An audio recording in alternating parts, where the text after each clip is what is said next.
There we go. Howdy, folks. Happy Friday. Thank God it's Friday. Thank God StreamYard finally worked. I was a little worried there for a second. We will start with the pre-show. There are lots of things to discuss. Go ahead, Russ. Okay, so everybody knows I'm not a soccer expert, but something caught my eye the other day. Cristiano Ronaldo scored his 800th career goal, and I'm like, that's interesting. So that made me look up Pele, because I thought 800 goals, how many does Pele have? Mm-hmm. And it's as complicated as Gordie Howe, because, again, it's whatever FIFA decides they want to include as a goal. So Pele's, Instagram says, hey, I scored 1,261 goals. And then FIFA goes, no, you scored 757 because that's what we tell you scored. And this bothers me in the sense that, Kev, I've always thought that the NHL should be counting Gordie Howe's WHA goals. It was a professional league, and I don't see why they shouldn't be counting them. And FIFA apparently does the same thing. And it bugs me when organizations, federations decide this.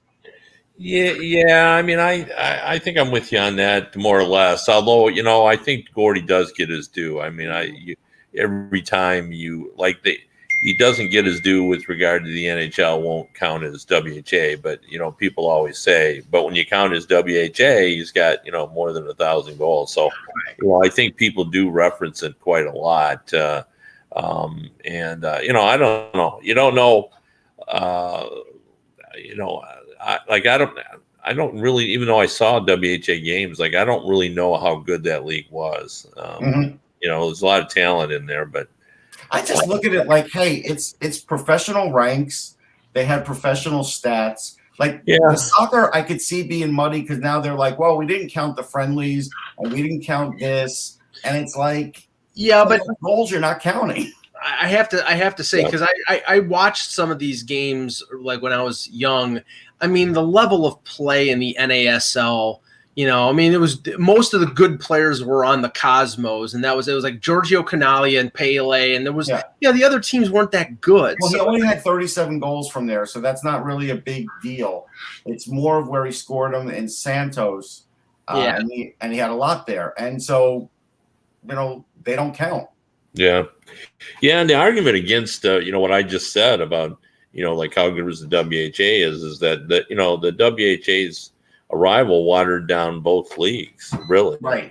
Because the NHL wasn't the same. And to answer Anthony, we're not talking about ECHL or NAHL. This was a top-notch professional league that had NHL talent. This is not like we're talking about just the IHL or anything like that. This is a top-notch league and I only brought up the soccer because it almost doesn't matter what game you're in. It's hard to score a goal in soccer. It's not like you're getting 10 goals a game in soccer. Now, I may irk some of our Canadian watchers and listeners. The Canadian team right now in the group that Mexico and the U.S. are for the World Cup next year, they're doing really well. And it looks like both the U.S., unless something drastic happens, it looks like the U.S. and Canada are both going to get in the World Cup. But they play in Hamilton, Russ, the place where we're going to probably be for the Leafs-Sabres game in March. They're playing a game in January the 30th. I love soccer. I love World Cup soccer. You couldn't pay me $1 million to go to that game and sit outside for 2.5 hours. No. Not a chance. Now, for a Leaf Sabres game, okay, because I would do it if I was a fan, and I'm going to do it as a member of the media. But it's like, it's like, why aren't you playing this game in a dome somewhere? If there's like the Rogers Center, although it's probably winterized, so they probably shut the dome, and you could play it. But I don't understand why it couldn't be played indoors. Yeah, it's a good question. I mean, it could be. Also, to answer the chat room, yes, the AHL has some NHL talent. The AHL doesn't have anybody like Gordie Howe or Bobby Hull, come on. Well, okay, let's ask any length of time. Let's extrapolate and use this as an example. Say Alex Ovechkin breaks Gretzky's goal record. Okay, and as we all, I think, after his NHL career is over with, he's probably going to emulate Pavel Datsyuk and go to play for CSKA Moscow or SKA St. Petersburg or whoever, Dynamo or whoever.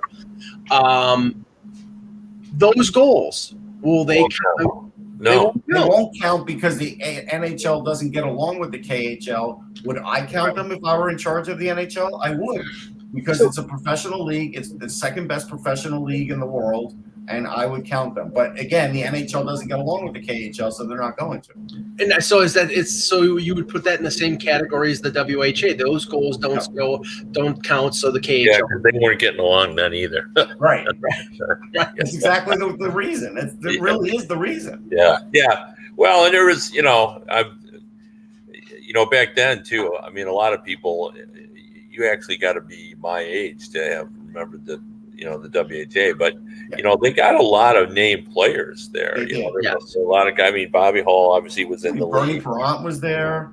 Bernie Perrant was there for a short period of time. Yeah. Derek Sanderson. Sanderson for sure. I mean, they're Mahavlich, signed there. A lot of guys that jumped Cheevers.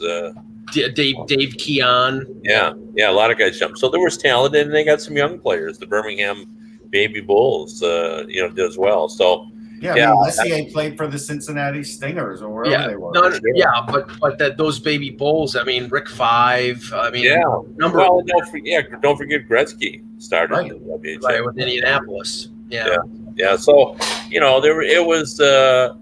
was certainly a competitive league, but I agree with Russ that I count those in terms of, I always say, but Gordie scored more than 1,000. He could have played in the NHL at that time, and we know that because he came back and scored 16 goals or 15. It was 15 or 16 in his final year in the NHL when he was 52 years old. Right. So he could have played in and kept going. Imagine those records, for longevity if he would have. It's still amazing that he played. That he started in 1946. He played against. I don't know, was it Sprague Cleghorn maybe?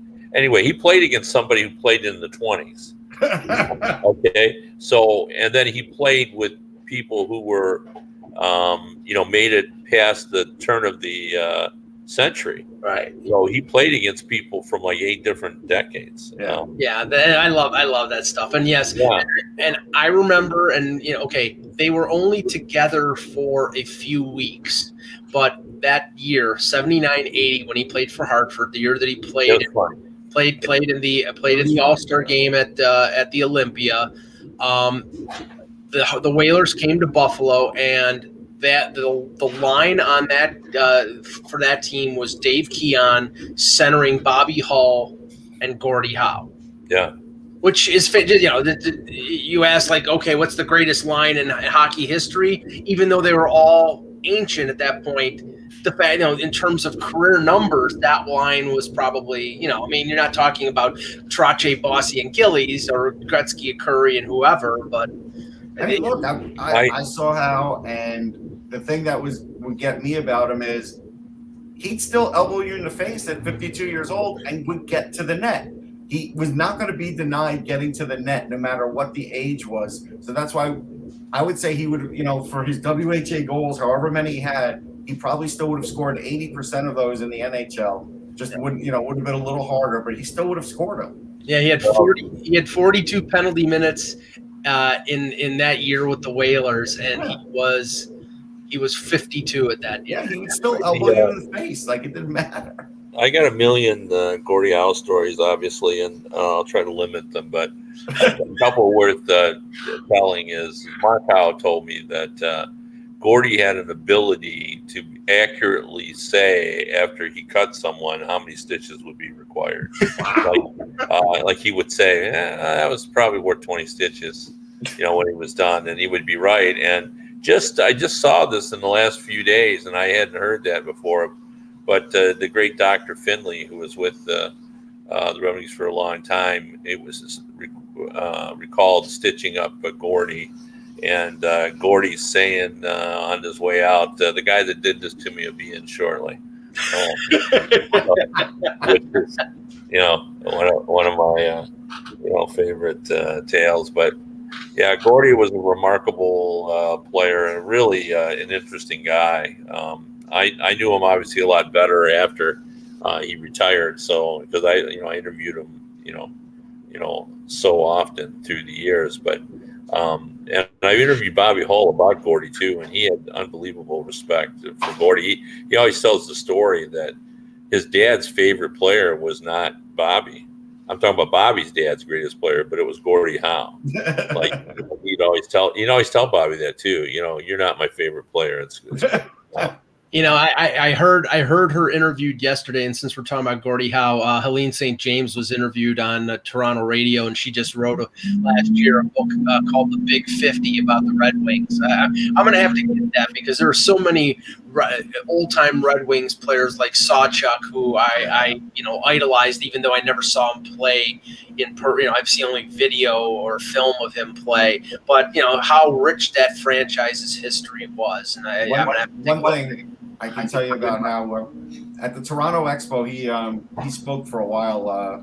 This is when his wife was still alive, and he brought his dog Rocket at the time, and he talked about, and this is something we also don't take into account, when he was traveling in sleeper trains.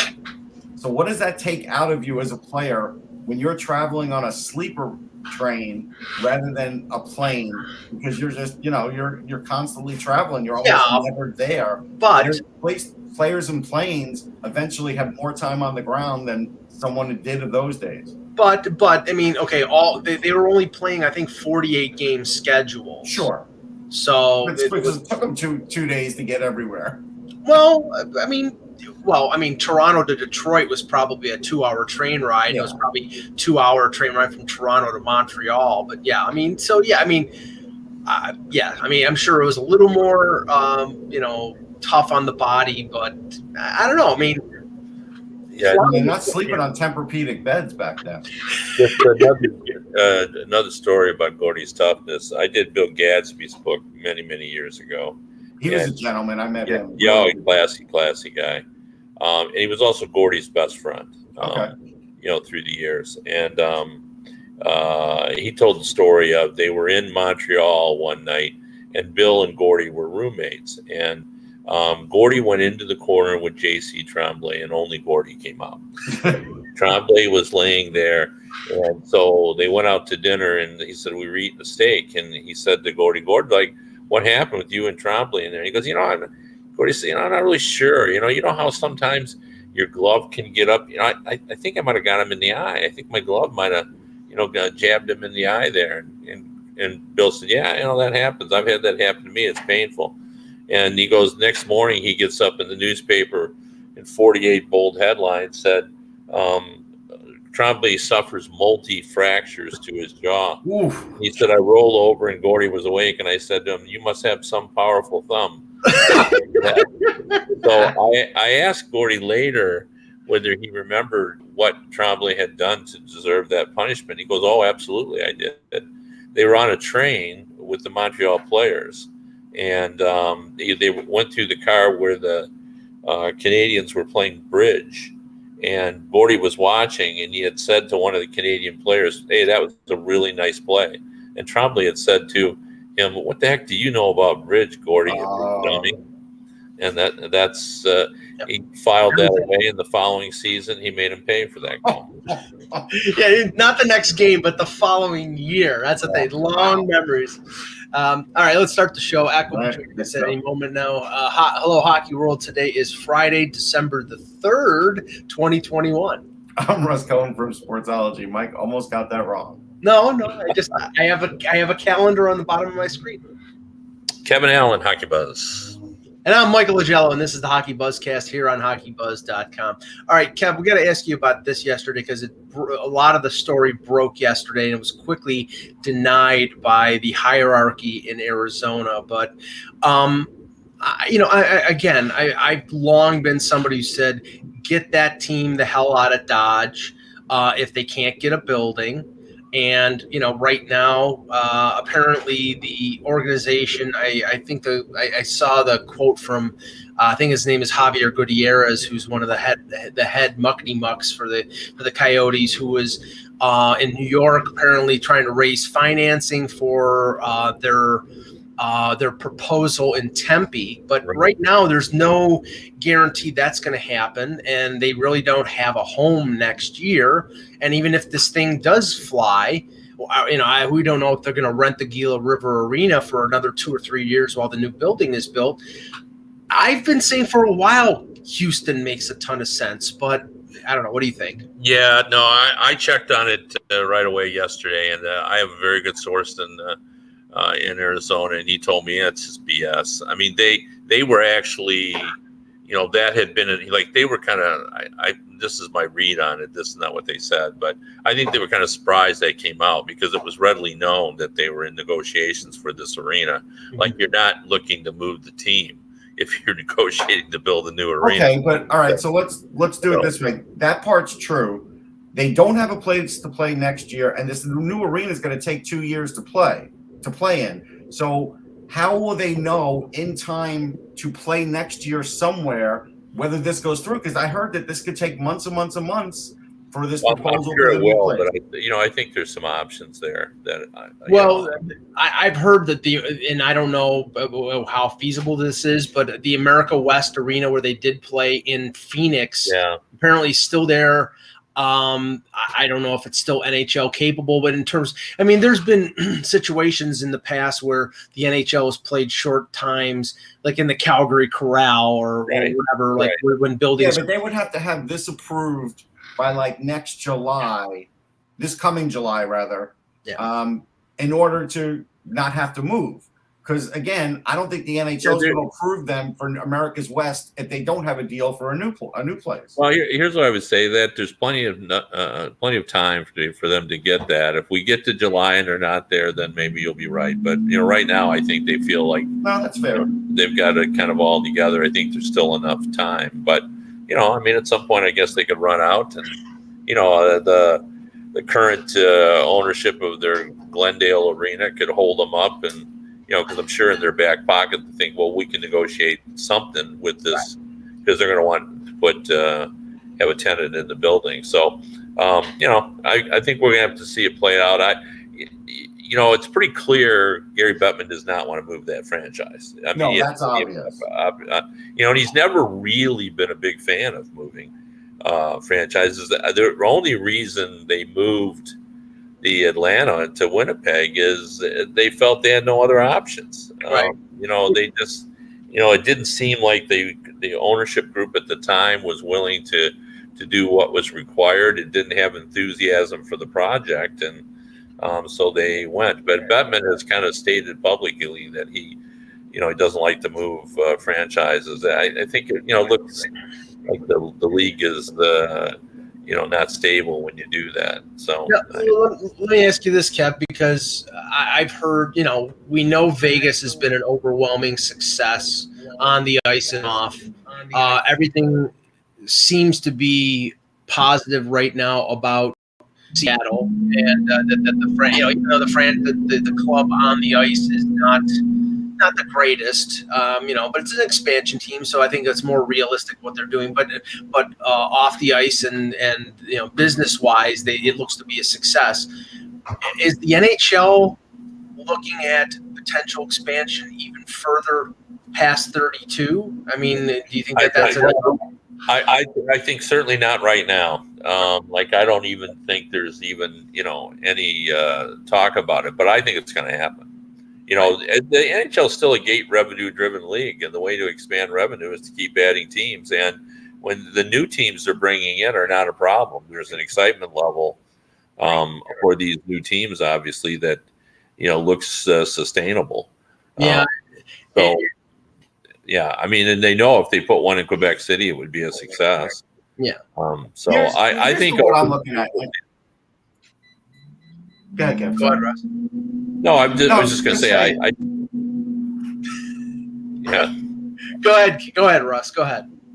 All right. It'll be quick. their new proposed arena, which they just got off the ground September 21st, something like that, is for fewer seats. But how in the world are they going to get that passed in time for all of this to click? It really does seem like a pie in the sky, Kev. September, basically they're going to go 6 months and hope that it gets approved. I don't know. That seems awfully fast. Well, go ahead, Ken. Well, the schedule is what it is, and I think they're going to have to, kind of work around that. I mean, is there a situation in which this could all fall apart and they would have to be moved? Probably, but I still think it's the same thing I've said about the Olympics, which I want to talk about next. But yes. All the signs point that the team's going to stay in Arizona. The league wants it to be in Arizona. They're working to try to keep it in Arizona. And if unless something goes disastrously wrong, I think it will be in Arizona. I mean, can you tell me why they would build fewer seats though, 2,000 fewer seats on a new place? It doesn't make sense. Well, I mean, it's the whole thing of you're seeing that more with modern buildings where you have fewer seats, but you have more luxury boxes. So the revenue remains strong, but then you don't have to. It's a lot easier to sell one box and get whatever the figure is than to sell 100 seats. So. Yeah, more amenities. That's the way things are going. Okay, so let's talk about the Olympics. Cap. Now, Jordan Binnington a couple days ago tested positive or was in COVID protocol, and when we've been talking about who are Team Canada's goaltenders, he was one of the 3 or 4 in the mix. So I don't know how that's going to affect his availability. I mean, he should be recovered in time, but he's been. I mean, again, I don't know the whole 3-week thing when it comes to the Olympics and where teams are and where players are right now. Right now, it just seems to be, at least from my observations, more in flux than it ever has been. Well, I talked to someone connected with the U.S. team who said that there's been no discussion about not going. That it's all pretty solid. Now, saying all that, just as we all in the media sort of sense that there's growing concern about it, I was told they're aware that some players are concerned, and one of my questions is, don't we think it's possible that a couple of guys might not go? And he said, yeah, maybe. Just for we've seen in other, we've seen athletes, for example, in other sports just decide not to play, during the COVID season, and we may see top players who just say, I'm just not going to do it. I'm not going to go over there. So that's what I think is going to happen. But as far as discussion about them doing that, there has been none. Everyone's proceeding as this, that we're going to go ahead. So I said, well, I just told him, I said, I just wrote that I really expect to fully see this team go, and I'd be shocked. And he goes, I think that's an accurate portrayal. He said, we would be stunned if there was, no Olympics. So. Jack Eichel, I just saw the note here. Jack Eichel skated today for the first time since having his artificial disc replacement surgery. So I don't know. Again, the time frame that he was indicated after the surgery was 3 months. I think that's optimistic. I'm sure he wants to come back as soon as possible. I don't know whether it's very unlikely he's going to be available for Beijing, but I know that that's been a goal of his. And I just saw a report that Tyler Johnson also is now the second player that had the artificial disc replacement surgery. So, Eichel sort of broken the ranks here in terms of that particular surgery. It'll be interesting now because, again, everybody does heal differently, but at least you'll have 2 case studies. The hardest thing they're going to have to figure out is when it's going to be okay to clear them for contact. Because whether you're an MMA person or not, how are you going to mimic getting checked into the boards with your head or your neck? Like there is no way to do that, So that's the part that's going to be the hard part. That there's going to be a lot of guesswork there. Jeff Gorton faced the Montreal media today as the new executive VP of the Montreal Canadiens. He indicated, Kev, that he is not going to probably hire a general manager until after Christmas, which means, it's going to give him 2 or 3 weeks to sort of go through the candidates. And that Dominic Ducharme is, as we talked about when we had Corinne on the show, that he probably, he is going to be the coach for the rest of the season. So he's not really rushing into anything, which I guess is a smart way to approach things, because right now the Canadiens are a tire fire, and I don't think they're going to make the playoffs. So why not take your time and get things right? Yeah, I mean, it also gives them time to have bunches of meetings with the ownership and Molson and kind of talk about, what this team should do. I mean, it seems to me that a full rebuild is in order here. And, I think that will give them time to sort of develop a kind of a master plan to how that's going to work. And if you're going to have that, then you got to decide, what to do with pieces like Gallagher and Carey Price and, and so forth. Now, the one interesting thing from the Jeff Molson comments earlier in the week was that it really sounds like they're going to go through a rebuild. Yeah. And I mean, it sounds like there's the, it's sort of like what Gorton did with the Rangers, where there was the letter that was sent out, and we know that was done with the full approval of John Davidson and maybe even James Dolan in New York. And in this instance, Gorton was successful doing that with New York. I think he's got a much bigger job on his hands, Russ, with the Canadiens, because we know that the cupboard is not bare, but it's not very well stocked. No, it's pretty thin. Gorton's smart to let Ducharme finish out the year, because he'll probably finish in the bottom 5, and that's a good way to start doing that. Although Gorton now has to interview Patrick Roy whether he wanted to or not, because he can't say publicly he's not interested in Patrick Roy, because that would be a bad misstep. So even if he has zero interest in Patrick Roy, he had to talk about him now because Patrick Roy said he was interested. It's a complicated market. This is going to be harder than New York, because there's so much outside interference from former players and a lot of other things that make it very hard for the Canadiens to succeed in the modern era. Like back in the old days when they controlled the territories, they could win all the time. And I make a little light of that, but it's partially true.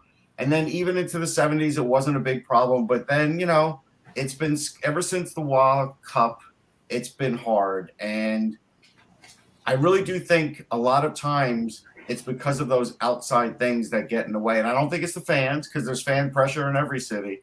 But I do just think it's, they need to – somehow Gorton needs to stay insulated, and it's hard to stay insulated there. So maybe when they get the other GM in there who can really sort of be the face, and Gorton can kind of be in the back room and really try and get things going, then maybe that's when they could really start. But until that happens, right now they're just going to get through this season and have high draft picks, and then the hard work will start. Yeah, and it sounds like a guy like Ben Sherratt, and there's a number of. I mean, it's easy. It really when you look at like teams and they're looking to rebuild, the easy stuff is trading the pending unrestricted free agent. That's I'm not saying any general manager can do that, but it's you field offers from the interested teams, you take the best offer. It's being able to trade the guys who have significant term. And I think Ack a few weeks ago mentioned Brendan Gallagher as a player. Now, Brendan Gallagher, I think he's in his late 20s. He's got a lot of hard games on that body. He's, and he's a guy who's not very big. He's talented. He's annoying. He's great at what he does, which is get underneath the skin of the opposition. That's going to be the challenge for Gorton, Kev, is to move out the player. Now, he's not going to move out Nick Suzuki, because Nick Suzuki is 20 years old. But it's the veterans like Toffoli, like Hoffman, like Gallagher, like maybe like Josh Anderson, who have significant term on their deals. If you're going to rebuild, you probably have to rebuild by trading some of those players and clearing out your salary and adding youngsters. So that's the challenge for Gorton is moving. He's not going to answer you now. Yeah, he hated my question so much. Well, I'll tell you what I think. If I were Gorton and I am going to trade to Foley, let's say I decide that I'm going to, I'm calling the Kings first. The Kings love to Foley, and they've got prospects, and so that's who I would go to first. Gallagher's a tough one. If I can get Gallagher on a short-term deal, he has been successful in Montreal. Right, but he's locked up long term. He's locked up. Oh, okay. No. That's the challenge. Gallagher do that. All right, so then I don't know if he's getting traded. I think he might be one of those guys you have to keep there because he's been successful and does know how to get through the landscape there. So you can't trade everybody. So Gallagher, I think, will be okay. I didn't know he had his long-term. Yeah, no, and I just posted something about Gallagher. Gallagher has 5 more years at 6. Yeah, I mean, it's not going to age well. We all get that, right? But you do have to have some players that have had success there in order for the young players to have success too. Otherwise, there's nobody to fall back on. There may be Carey Price, but we don't know how much longer Carey Price is going to play. But you don't have a lot of guys like that. Yeah, I mean, okay, and just here are the guys with term of 3 years or more: Gallagher, Anderson, Christian Dvorak, Tyler Toffoli has 2 more years, Joel Armia has 3 more years. You're not going to trade Suzuki because he's young. Jake Evans at 1.7 for 3 more years. Petrie for 3 more years. David Savard for 3 more years. Yes, you have to have bodies. You have to have players who will be there. But if you're going to rebuild, you're going to rebuild around Suzuki, around Caulfield, around the young players, around Romanov. Petrie, I could get something for. I'm going to trade Petrie. Savard, if I can trade him, I'll trade Savard too. Yeah. Looking at I will say this though. Yeah. Nobody's convincing me that I wasn't right about Christian Dvorak. That was with the intention of the way they signed him. He is not the player that they were signing up for. He's a decent player, but in 25 games, he's got 11 points and he's a -13. He is a third-line center. He is not a second-line center. And there is a big difference in this league between that. Or he's a second-line winger. He's just not a second-line center. No, he's a center. I mean, he's got 54% in faceoffs, but he is just, when you're putting him against those kinds of players in the league, it's just a little bit of a bridge too far. It's nothing against him. He's a good player, but they signed him like he was an entrenched player already, getting like 50, 55 points a year, which, he still has yet to ever do. And that's it. That was rock solid. That's what I'm saying. That was a bridge too far. And that was like the last overreach, I guess, by Bergevin. Talking about some of the games last night, and I texted our group last night late in the first period or after 20 minutes, noticing that the Buffalo Sabres were leading Florida 3-0. And this is coming on the heels of Florida falling behind Washington 4-1. And I said, a team that's falling behind that much, even though they're playing well, that's a concern. And then I realized Aaron Dell was in goal. So that was the great equalizer. And the game ended up at the end 7-4 Panthers. I told you, Dell's good for 4 or 5 a game. Ugh. He's one of the worst goalies in the league. Well, he just is. Eck always thought I was making too much of it. You may have even thought I was overreaching on that, but he got bad quick. Well, here's the dynamic with the Sabres right now.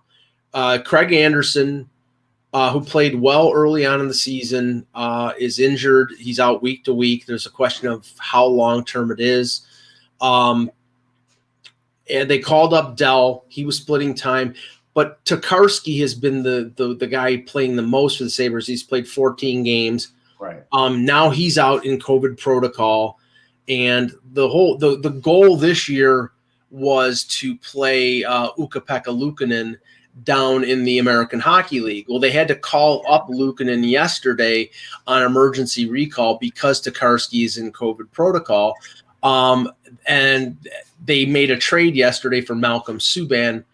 They sent Luukkonen back to the Amherst today, and now it's Subban and Aaron Dell until Tokarski gets back. So really, it's an utter mess. In the pursuit of Shane Wright, everything is fine with Buffalo, and there are guys developing, and that's good. Yeah. Who was expecting anything more than that? Nobody. Well, Jack Quinn is leading the American Hockey League in scoring. He's number 1 in the scoring. And that's good for them, yeah. Oh, yeah, yeah. Now, the Islanders' struggles continued yesterday, Kevin. They lose 2-1 to the Sharks in overtime, so they need to get a point out of it. But, they're not even at 20 games yet. But the gap between them and the rest of the teams that are in playoff competition, it's at a certain point mathematically, like they're going to have to play like 700 hockey to catch up. Yeah. Well, and it's not only that, but when you look at that team, like, the injuries that they've had have been on defense, the significant injury, and they're not scoring any goals. No. Like, that's like they're below, I think they're still below 2 goals per game. Yeah. That, you're not going to make up that ground if you can't get your offense up somewhere, at least in the 2.8 range, probably even 3 if you got to win a 700 winning percentage. And, you look at the winning percentages in that division, everybody's going at a pretty good clip. You know what fans are telling me, though, Kev, and there's a few things going on here. So we did worry that coming out of the gate that, hey, it would be a tough road trip and those older players would have trouble. But now that with everything else that's gone on, they kind of look old and slow, even with some of the fast guys they have like Beauvillier and Barzal and everything else. Those guys aren't scoring either. But something we didn't foresee happening, like yesterday on StubHub for the Sharks game, there were $6 tickets. Yeah. I said that to Eck the other day. Fans were already telling me that they were dumping their tickets. If they'd been there a couple times to UBS, they were going to start to sell their tickets. And that's what's happening now. And that's not a good thing for them. Yeah. I wonder what the, and I don't have any idea of this, what the COVID impact is on, because a lot of these arenas, they're down a little bit, even when they're playing well. Yeah, MSG wasn't full the other night when I was there against the Flyers, which is a pretty good draw. I'd say they were at 70%. Yeah. Capacity in Toronto is a little over 19,000. They had 18.4 or 18.5 for a midweek game against Nazem Kadri in Colorado. So normally that game would be completely sold out. But I can tell you that Philly, I don't think they've sold out a game this year. Yeah. So I think everybody's probably down. I think it's safe to say like 20% off the top, except for great markets like Toronto. I think that's probably the norm. And that has to be a concern with eventually things are, we say eventually things are going to get back to normal, but what if this is the new normal? The Islanders haven't even won in their building. I've seen discrepancies on reports here, but they may not have ever even held a lead in their building for very long. So it's like it couldn't go any worse for them. And now the fans are like talking rebuild, some of them, Dan Petru being one of them. But it's just, but it's interesting. It's like nobody foresaw this happening. Like I didn't pick them to win the division because of the road trip, but I thought they'd make it in the playoffs. So maybe they will come back and make it. But even Trotz, I guess it was about a week ago, Kev said, now this has proven to be more challenging than anything in his career. And he said, and I was an expansion team coach. Yeah. Yeah. That's one thing about his expansion team. If you remember back then, what was said about it at the time was that his team was always competitive. Even when they weren't winning, he always had them competitive. I don't know. You can say that about the Islanders right now. Well, maybe if they had kept Richter, they'd have done better too. Yeah. Well, they had Richter, and then who had Richter? Nashville. They took him in the expansion draft, but they didn't keep him. Yeah, that's true. The arguably the hottest team next to the Maple Leafs in the NHL right now is the Dallas Stars, which we couldn't have said that a few weeks ago because they, at a certain point, they only had victories in overtime or shootout. Now they've won 6 games in a row. Now they're up to third. They've passed Colorado in the Central Division. I mean, I think we all think that there was too much talent there for them to play as badly as they did. I had a little note in my notebook about this, and there's probably no cause and effect here, but the coincidence is pretty incredible.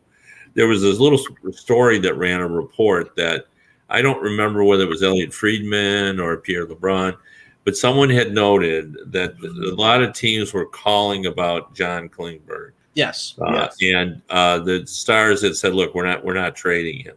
And ever since that story has come out, the Dallas is now 6-0, and Klingberg was had 4 assists and was +5 in those games.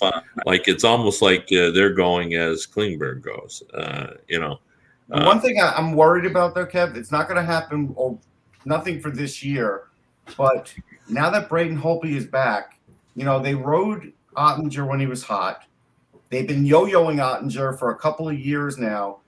He should be their franchise future goalie, but they keep extending the window on these other goalies like Holtby, and then if Bishop were to come back, Ottinger's going to go back to the AHL. Right. And he's never had a chance to settle in anywhere there except for the 1 year with Texas. It's not the greatest thing for his development. It's not. No. Yeah. I mean, Ottinger's the only one with options, Russ. So it's I know, but I'm just saying, you at some point you have to. Yeah, Tony's saying that he's up full time now. He's up full time until Ben Bishop comes back. Then he's not up full time. Well, I mean that will just force them to make that move that we've been talking about, either trading Khudobin, Edmonton, maybe Colorado. But then Bishop's still going to have to be the backup. You're not going to get rid of him. Yeah, nobody's going to want Ben Bishop. Yeah, I'll tell you, no one's paying attention because Chicago's not a fun team to talk about. But Fleury's been really good lately. Yes, he's been really good. He's got a 9 over the last 6 games, 954 save percentage. That's real Fleury-like. Yep. And it will be interesting too if Price gets back on the competing again, and the Canadiens say to him, "You want to be traded?" What if Carey Price ends up in Edmonton and Colorado gets Fleury? Yeah. Well, yeah. Chicago is 7-3 in their last 10 games. So and it just shows how bad their start was. They're 8-12-2, and they're 6 points behind Winnipeg, and 8 points out of third place in the Central. So they have a long way to go before you can say they can climb back into it. But yeah, I mean, the thing is, who in God's name is going to be able to eat $10.5 million on Carey Price? I don't know. Colorado can, unless they trade significant salary back. I don't know. If it's Edmonton, then what's that? Is Russ okay? I don't know what that was. If it's Edmonton, then you're not trading McDavid or Draisaitl. How can you create the cap space to unless Montreal eats significant salary, and he's got I think 4 or 5 years left. So but they will. I think they will eat salary. I mean, they're Montreal. And if you're going into a rebuild, it's easier to do. Yeah. So I think that's plausible. I mean, I think it's realistic to say that it won't be easy, but I think it could be done. I think Fleury will be definitely moved. I mean, I guess it depends, right? If Chicago does this, St. Louis-esque type miracle run here, right? It is possible that they could go from, what we saw the Blues do. I mean, they have the talent, I think. I think they have the ability. I mean, I picked them as a playoff team. I still believe that they, if Fleury's playing as well as he's playing, and if their scoring is happening the way it's happening, they have that really interesting combination of a good goalie, not a great defense, but like a couple star defensemen. But the real combination I always look for in the playoffs is that that solid goalie, the key veterans who have won it before and you know what they're doing, and the young kids who are just coming into their own. they really have those 3 things in place in Chicago. Yeah, no, I still don't think they're making it. Yeah, I don't think they're going to get in because their start was so horrible. But and the teams in that division are pretty good, obviously. Yeah. Now you got Dallas playing well again, and that gives you another team. I still think the Predators are a bit of a mirage. Yeah, I do too. Yeah.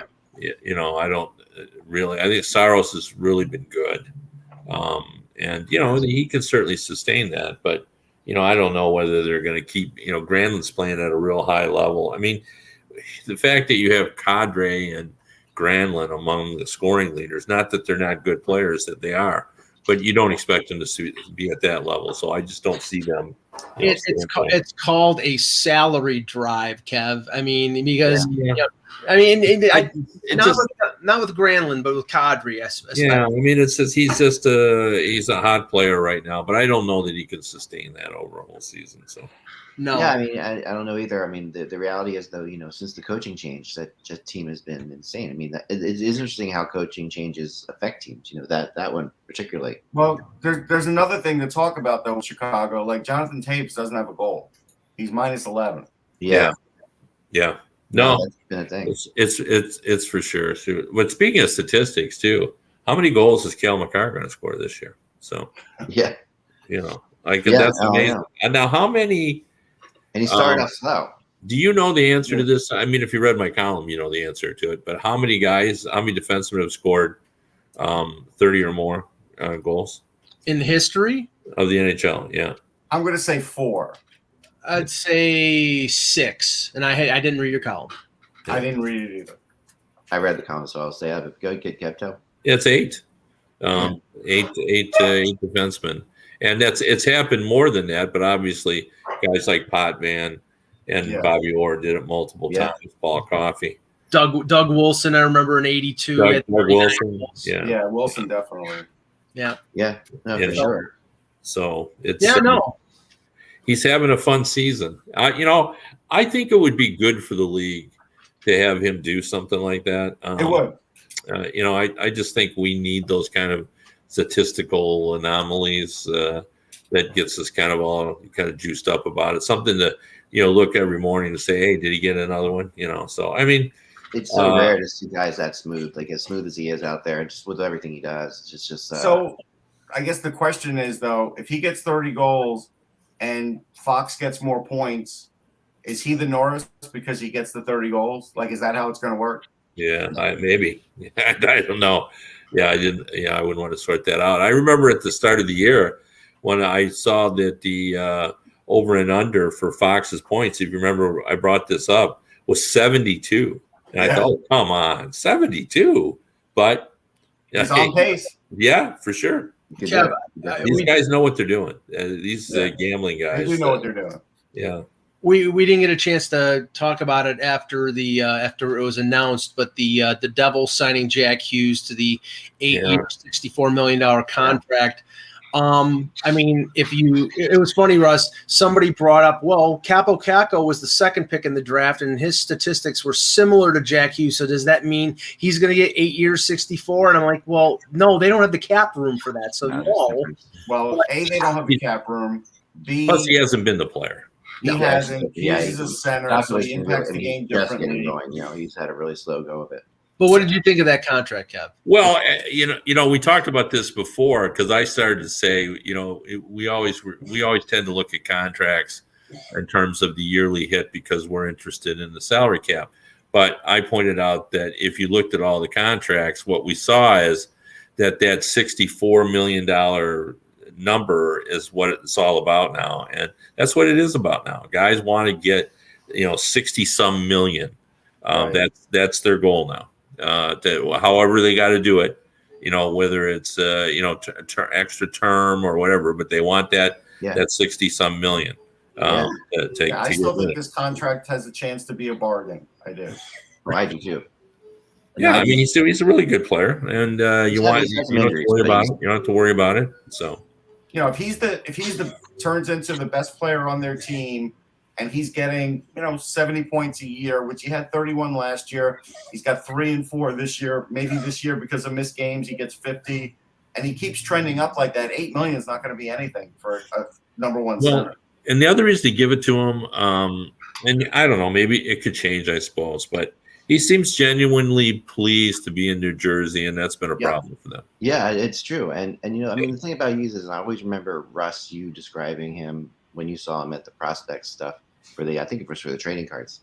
It stuck in my head about, you just talking about how some of the talents you saw him display there were, talents that you just haven't seen, like that that you've seen in guys like McDavid and Patrick Kane and people like that, that there's a level to Hughes that we have not seen yet. No, because he hasn't been comfortable enough as an NHL player, like with his, entire game to get like that. Yeah. But we all see that eventually translates. That eventually does find its way in. Eventually it will. It takes some guys longer, but eventually, if they have that kind of skill, they'll scale that up to the NHL level eventually. Yeah. And I think that'll come with Hughes, and I think that's why he gets this big contract, because the people around that team see him do that kind of stuff in practice. They know where he's going to be. They know that there's no question that Hughes, while hasn't had like the greatest statistical stuff yet, there's no question he's getting there. We also have to say that drafting Luke, his brother, probably gave Jack more cause to want to put in a long-term deal now, because his brother. That was an important thing. I agree, especially in like what Kevin said with New Jersey. Like having New Jersey have, that is something. I mean, I will say this: there are players who absolutely love playing for the Devils, and it's always been that way. There's always just a couple guys who find it, and I've talked to people about it. I mean, back in the day, they were winning cups, so that made it a lot easier. But I've talked to people about it, and a lot of them say it's that the fact that it's a great place to live. You're close to New York, but you're not in New York. You could live in Parsippany or a place like that. It's beautiful. I mean, I mean, they've had two kinds of players like that. They've had stars like Marty Brodeur. He was Mr. Devil almost, and then a guy like Kenny Danico, who was just kind of a lifer. Scott Stevens, who's another one I think of. Patrick Elias. These guys. Mm-hmm. They were Devils. They were Devils through and through, and it's hard. It's important for a franchise to have guys like that, to be able to define themselves by as the years go by. I really think that is something that matters. Although for some reason I always still think of Stevens with the Capitals, because he was, I think of him with the Blues too. It's like, but I think he was with New Jersey the longest of. Well, and he won there with New Jersey. That's why it's important. Yeah. He was dominating there, and Niedermayer probably would have stayed there too. I mean, in all was said and done, but he had a chance to go play with his brother. If they'd have paid him, I think if they'd have paid him more, he'd have stayed. I legitimately think he wanted to play with his brother. I really do. I think he legitimately wanted to go take a shot at a cup with his brother, and I think that's and he did it. I think that this is a case where you're both right. I'm with Russ but he did want to play with his brother. There's no doubt about it. But I think if they would have opened the piggy bank, I think he would have stayed. Some injury. This is a little bit of an issue with me. Like when I think about other franchises like this, I think the Predators have a little bit of the Predators with the Wild are teams that haven't had these kind of star players necessarily that you can link to them. I mean, we talked about Pekka Rinne is the biggest Predator of all time. Mm-hmm. And he's big, but he's not in the category of any of those Devils guys. No, I mean, listen. I mean, the Wild, you're either going to say Kovu or someone like Wes Waltz, or I mean, I get it. People still talk about Gabrick, and it's like I mean, Well, yeah. I mean, your point is that they're going to retire Kovu's number, and he's not a blip in the in the national perspective, right? But he was an amazing player, no question about it. But he wasn't as good as his brother, like I mean, and I don't know about that. I'll take Sack with Koivu. But they will make it to the Stanley Cup this year, and that will help. No, I mean, and you have to factor. The Wild are on track to do that. You have to factor in with Saku Koivu is that the cancer that that with his career, and he was a dynamic player, but his brother was a perennial Selke nominee. He was their captain. He was a very good player for over a decade. So I mean, he was a great player, but I think and Backstrom, their goalie, was real good until just got hurt. I mean, they've had some guys, but Eck is right. The stars have never stayed there. The star power guys. Yeah, and you don't have and Coy was one of those players that had he played in Montreal, he'd been a much bigger player. Oh, yeah. Yes. Yeah. He was always a defensive specialist, and defensive specialists are Yeah, but I think he would have gotten more acclaim. He got enough points, Zach. I mean, he was what I would say is a poor man's Patrice Bergeron. He was a very good two-way player who could score. I mean, he was. Right, but this is where I'll separate Saku from Mikko. And are both great players, right? And Saku, if Saku doesn't have the cancer issues and stuff like that, he has a much longer, better career. Oh yeah, but still beloved in Montreal, but more skill. Saku had more skill, and at the end of the day, was more important to Team Finland than Mikko Koivu. Like if you put it like that, like if you try to say who's the bigger star, I think Saku is. I really do. He is. Well, he's a more offensive player, definitely. Yeah, not just because he played in Montreal. Some injury news, starting with Joel Farabee. According to Elaine Vigneault, he is out week to week with an upper body injury, which is just the kind of news that the Flyers. I think it's injuries because when he hit the boards, he hit it equally as hard with his head and his shoulder. His shoulder hit first, so I'm pretty sure he's got some sort of shoulder thing, and he's probably got a concussion. Yeah. That rest of that game, we didn't talk about it, wasn't on the air, but that game in New York, that game to me, I mean, even the score didn't look terrible. It was a way worse game than it was. And at the end of the day, the kind of game that, ends careers, to me, like it really was just, you could see it. You can see that team is waiting for, like Kevin said, clearly with Vancouver waiting for something to happen.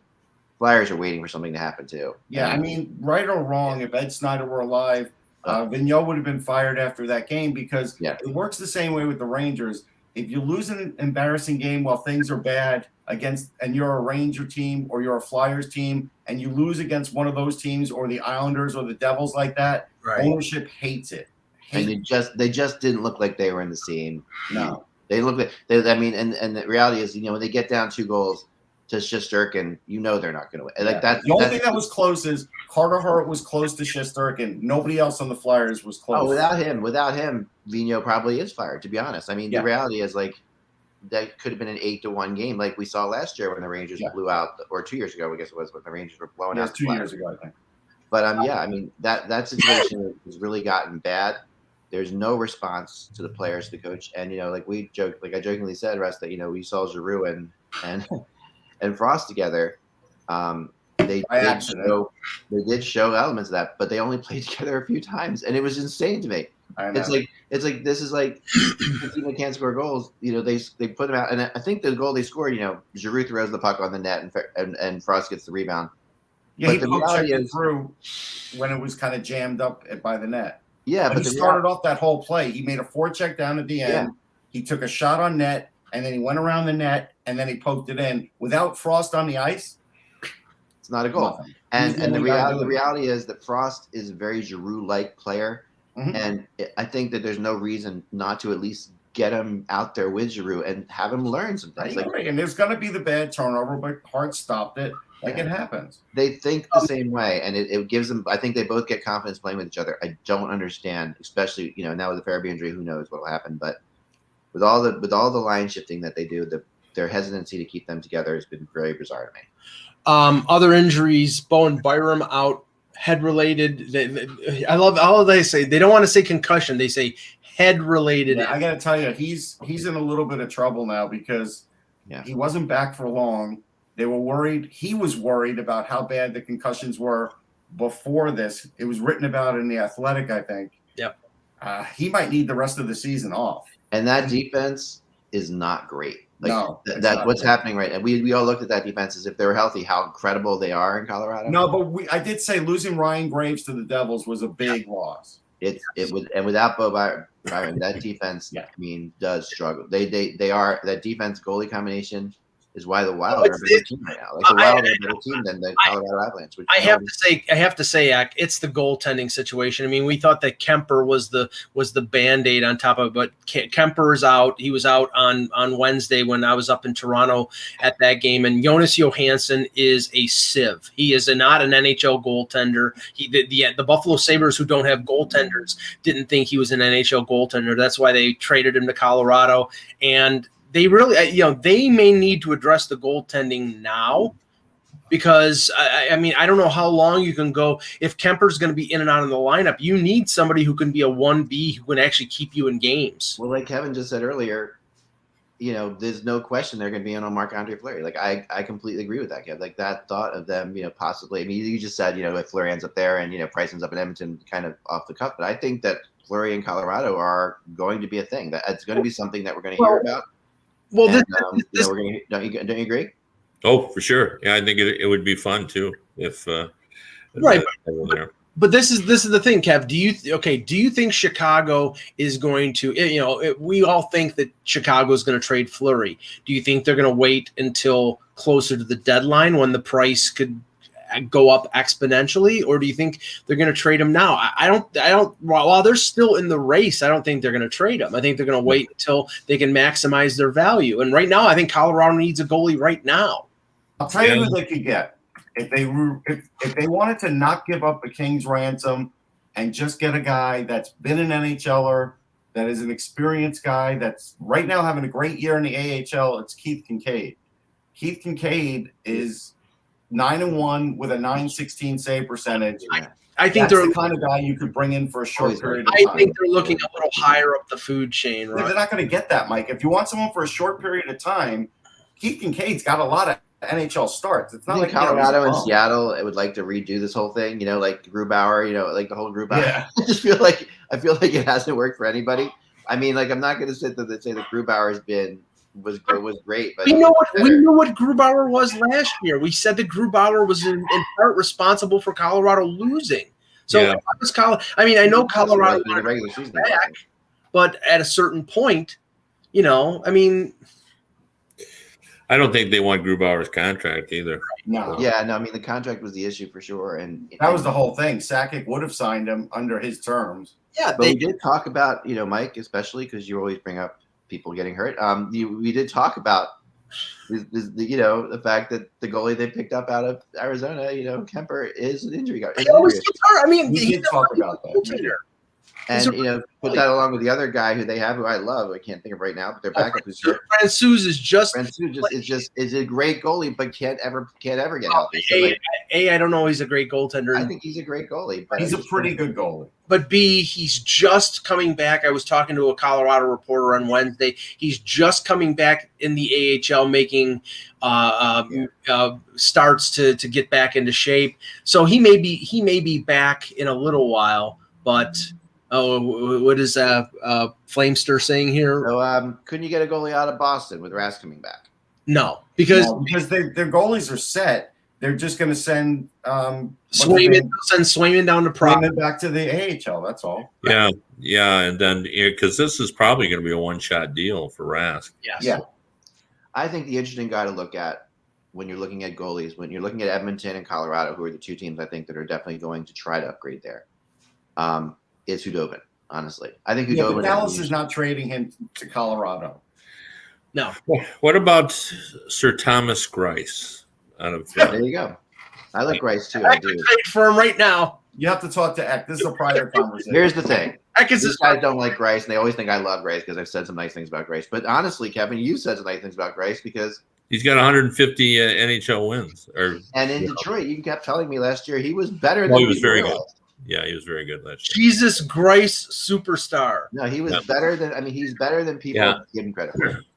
Yeah, he got his 150th win the other day, and for a guy that's been a backup, he hasn't even been a starter very long. That's a lot of wins.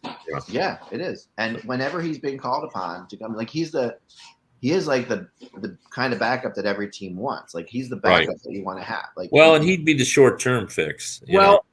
I have another short-term fix because our buddy Frank Cervalli reported yesterday. He had his list of top 15 tradable players, and number one on his list was Korpisalo. Now, he's not expensive, $2.8 million. He's a UFA. I think probably Jarmo's probably going to wait till close. He's going to hold him up cost-wise, though. And then, he's injured right now, isn't he? I don't think so, or unless if he is, I thought he came back, but I'll check. But okay, he could be back. Okay. But Jarmo, you can't get a low grade trade with him. No, and Colorado's not playing badly either. I mean, they're in playoff position. They're in a battle, so I mean, if they're in a battle, they're going to hold on to that because the one thing they have going for them is goalies. Like they have, the fact that they can always put a goalie out there who's going to be good enough to help them win a game. Korpisalo's last start was on November the 30th against Nashville. He didn't finish the game, so maybe he got re-injured, but he had missed a couple weeks earlier in the month, and he made 3 starts late. Yeah, he's on IR, somebody's saying. Okay, so yeah, he re-injured himself. I mean, I do like him as a goalie. I like him in I still go back to what we saw in the 5 overtime game against Tampa in the bubble. I know it's one game, but when you look at a situation like that, and you look at how a guy plays in pressure situations like that, it matters with goalies. Like he showed that if you get into a playoff pressure situation, he can stand up and do something. I'll give the Rangers a conditional 5th and take Kincaid because I know Yzerman's not going to accept that for Greiss. 2 other little notes here before we end the show. Ryan Getzlaf is out week to week for Anaheim. Normally, you wouldn't think that that's a big deal, but he's having really good year. Yeah, no, and that's really tough news for them because Anaheim's been a fun team. Yeah, they're scoring goals now. It's funny, the perspective changes. You bring in Zegras, Jamie Drysdale, and before they sent him down, Mason, McTavish. Like all of a sudden, your perspective changes. Like they look like an interesting team now. So they really do, and people were talking about Getzlaf, as an outlier for the Canadian team. I mean, that's how good he's been playing. I don't think it's ever going to happen, but I mean, he's really been something. Now, I'll ask you this one because we've talked about this guy off and on the last few years, and didn't look like he was playing badly for the Kings, but with Doughty coming back, the Kings have placed Cale Clegg on waivers. Mm-hmm. He's 23 years old. Has been well regarded as a prospect. Maybe the window has passed him by, but with a lot of teams out there looking for defensive help, they just reclaimed Christian Wolanin. Now they're waiving Clegg. I think somebody's going to pick him up. Yeah, I don't know. He has. I've watched him this year. Some good times, some bad times. Like Wolanin's, he at least has a lot of NHL experience, whether you like him or not. Right, he does. I don't know. I think Clegg's going to get through. I do. LA's had an issue with showing too many prospects points, and I think that Clegg has gotten lost in the shuffle a little bit. But I think they produced a lot. They really have. So they have, and I think I think that the confidence goes, a little bit with the defenseman. If you're not given a really solid chance where you don't have to worry too much. And I don't think he's been in a situation where he's been there yet. But it might be a situation where another team says a fresh look if they need help on the block. This is a guy. He's only 23 years old, so maybe it's an opportunity for somebody to pick him up. So we'll see. Yeah. Oh, I think so. I think I wouldn't be shocked at all because there's so many teams that need defense out there right now, right? And it's like the Buffalo Sabres. Yeah, I mean, and then and briefly before we go, I know you probably mentioned the Florida Panthers already, but. The coming back from 4-1 on back-to-back nights. I mean, that's just like, or back-to-back, not, I mean, guess 2 nights, 2 and 3 nights, but down 4-1 in 2 games. Yeah. I mean, the one against the Capitals was just astonishing. And they've been impressive without, Barkov. Yeah, there's no Barkov, right. I mean, they keep winning and they're scoring a lot of goals. And they've been impressive without Joel Quenneville as their head coach. And without getting. I wasn't worried about Burnett. They're getting good goaltending. They're not getting great goaltending, and I mean, Bob has been. The thing about Bobrovsky is he has gotten back his ability to make key momentum saves. But he does. Yeah, I think that's true. He lets up a lot of goals, but he does, like, if you in that comeback against Washington and the comeback last night against Buffalo, there were a couple times when you get within 2. And if you give up that goal that puts you back within 3 again, back 3 again, you're doomed. Bobrovsky made those saves on both those nights. Yeah. To allow them to keep that going. And man, Reinhart, geez, I mean, what he has shown, he's just been phenomenal. I gotta say though, also I was watching Tampa St. Louis, and for 2 periods it was really good because Hughes was keeping him in it. But Tampa's Tampa again. Oh yeah. Even with missing all these guys, because you got Taylor Radish scoring his first goal. Barboulet is getting more involved in the offense. Yeah. Like they've been able to plug in the guys, and you know what? They're not missing that much. And I'll tell you, that battle that Toronto and Florida are going to be in all year for that top spot is going to matter. Yeah. Oh no, it'll matter. I mean that's avoiding. To those Tampa. 2 teams, it'll matter. To Tampa, it won't. That's avoiding Tampa, and that. Oh, I mean, the key in the Atlantic, like I said last year, and last year it was the the Central Division or whatever when Carolina won first place. You want Tampa and Florida playing in the first round, killing each other, which they did in that 6-game series. You don't want any part of either one of those teams if you're Toronto, but then Toronto's got to beat the team that is the wild card team. So, Right. that's the other bridge. Whoever that is, it's not Tampa.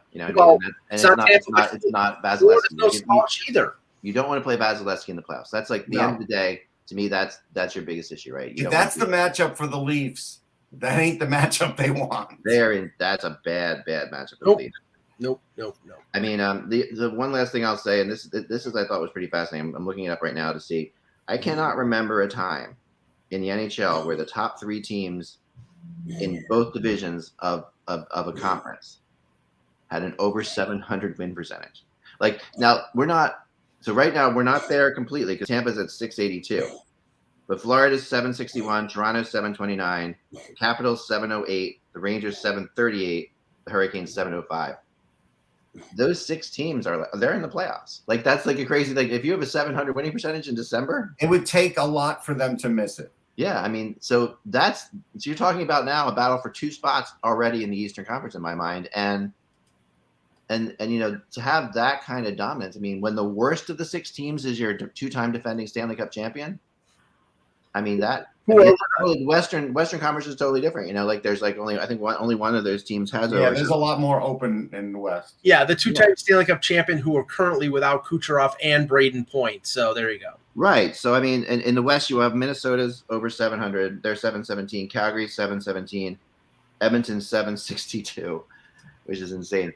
But besides that, you have Anaheim 604, St. Louis is 587, Dallas 619. I mean, those are more likely usually what you see in second and third spots.